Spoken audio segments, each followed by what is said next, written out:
अस्सलाम वालेकुम नाज़रीन, ऐसी और वीडियो देखने के लिए हमारा यूट्यूब चैनल क्यूके टीवी को सब्सक्राइब ज़रूर करें और घंटी के बटन को दबाना ना भूलिए ताकि हमारी तमाम वीडियो सबसे पहले आप तक पहुंच सके। शुक्रिया।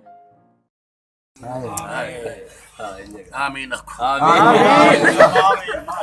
बेड़ा घर को वे इस करोना दा बंदा बंदे को बाह नहीं सकता ते मेहमान खुदा दी नेमत होंदी है कोई कहीं को रह नहीं सकता ते असा कट्ठे सवण दे आदी है दिल दूरियां सह नहीं सकदा हां ते बेली छापारी मुंह ते चाड़ के रखदा बंदा चुम्मी भी ला नहीं सकदा।